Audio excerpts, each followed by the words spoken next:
Hello, Will Girling here, sports and performance nutritionist, and welcome back to another video as we talk about all the latest nutrition, science, and make it an easy, digestible format for you.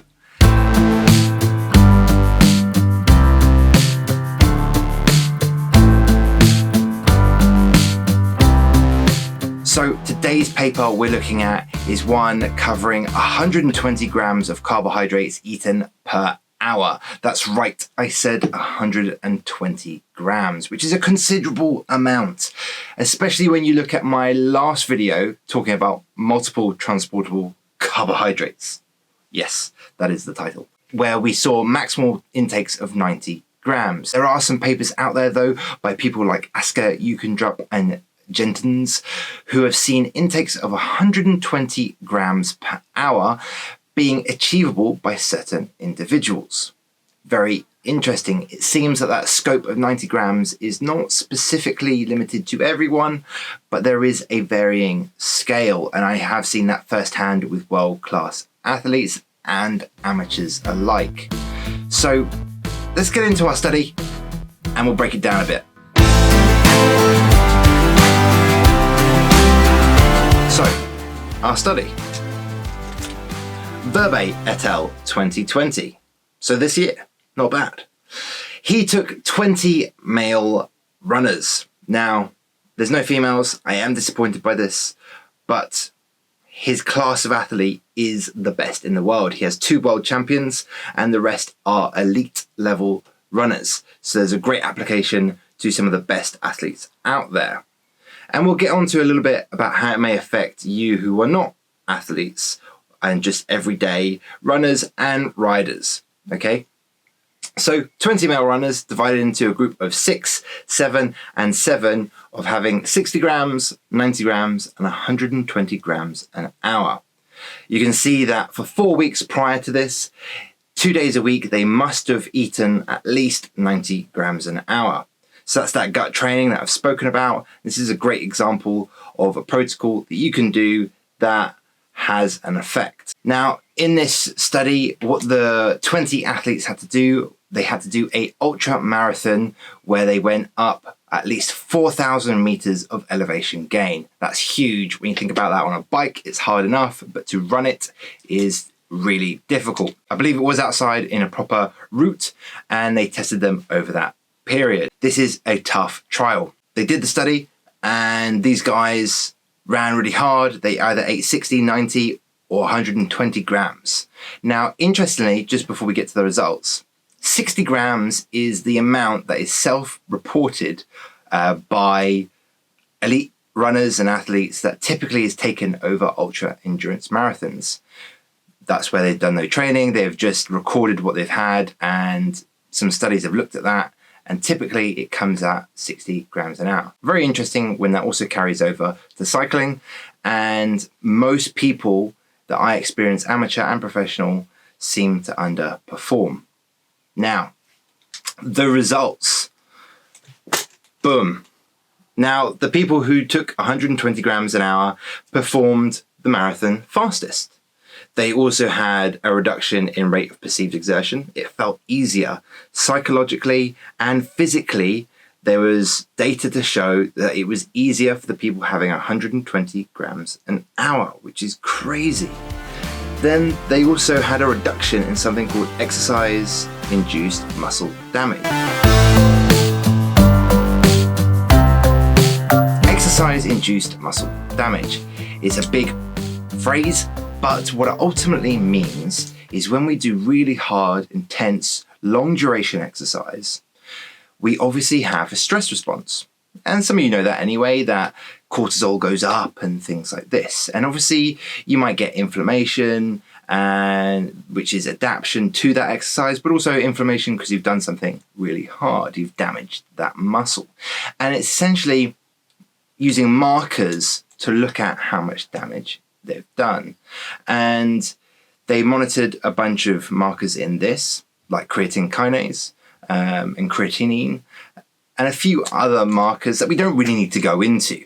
But what they saw was having 120 grams an hour reduced the amount of muscle damage that those athletes had, which is really interesting.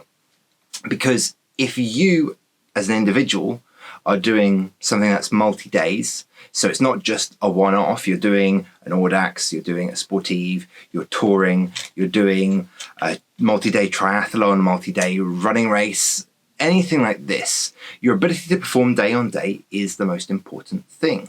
Especially when you've put money into it, coaching, flights, training, time, all this effort. So you don't want to be underperforming if performing or performance is your goal. Now, taking on 120 grams an hour specifically is just talking about the performance of this one day and its effect on muscle damage. Now, you may have seen before, there's also this little chappy here. And if we have really high levels of exercise-induced muscle damage, it actually affects our ability to recover and take on more glucose and in turn into glycogen. So it will actually reduce your ability to restock, replenish for that next day. Now, we've got a really interesting conundrum here because you perform, in this instance, they've performed quicker and they've got less damage and they're going to replenish better for the next day, which may apply a lot to you, especially if you're doing multi-day events. But there's other factors that come in. This is a particularly hard race, and what you may be doing might be a little bit easier. Might not be super easy, but it may be easier. And taking 120 grams of carbs an hour can be difficult to do. There were 2 people within the study who did get GI distress. But running does see the highest amount of GI distress of all sport, through the rotation, through the body, the whole physicality of it. And in this, the duration. As duration goes on, incidence of stomach issues increases. So if you're a cyclist, if you have the ability to obviously weigh yourself day in, day out, then that's a great thing to do, because what you can do with that is if you do 120 grams an hour or you do 80 or whatever, and you do your day's ride and then you eat afterwards and, maybe you went to town and you enjoyed yourself a little bit. When you wake up that next day, if you weigh yourself and you have gained significant weight, you and me, but you know that you have eaten too much. Because if you're gaining weight and you've ridden 4, 6, 8, 9, whatever hours, then if you're managing to gain weight from that, that means you're obviously eating way too much. Now, this is a one-off. They ate that much, they performed better. But if they had to do that again and again for, say, 3 or 4 days, if they gained weight each of those days, they're going to perform potentially worse.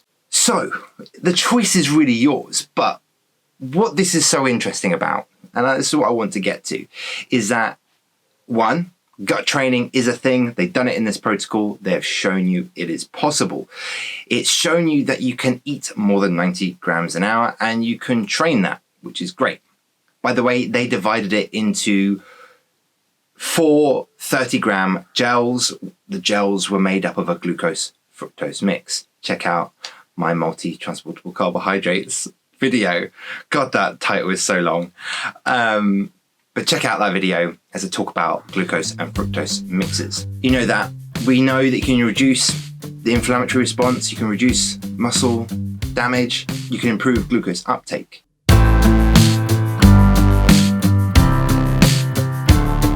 What this does for you as an amateur is that it lets you know that there is a huge range of carbohydrate you can take on, and there is a benefit, a definite benefit, to taking on larger amounts. So if you are doing a big day session, or big day multiple rides, touring, things like this, it is important to make sure that you have practiced and that you are taking adequate amounts during. Now that also comes with protein, but that's for another day, as I will do a video on ultra endurance nutrition. If you're the elite and you are a racer, you do triathlon, marathons, ultramarathons, Ironman, riding Audaxes, multi-days. This also has carryover for you, and I definitely think it warrants you thinking about doing 120 grams an hour. That may be difficult to do if you are self-supported, but it is obviously possible. These guys did it with just 4 gels an hour, and there are multiple ways of doing it. Camel Pack, obviously, where you can put, SAS Beta Fuel or Martin or something like this into it, which gives you 80 grams of carbs per 500 mils. And you can combine that with some gels and so on. It can be achievable. What I'm really trying to get at is that you can train your ability, and 120 grams an hour is possible. It improves performance, it reduces exercise soreness, it does reduce rate of perceived exertion. It is worth thinking about. Now, if you're not sure about what you're doing and you're not sure about how to train your gut or how much you should be having per hour, or if you get lots of GI distress, or maybe you're just doing a really long duration event, you can head over to my website. The link is down below, and you can send me over a contact form and drop me a question about how I can help you with that.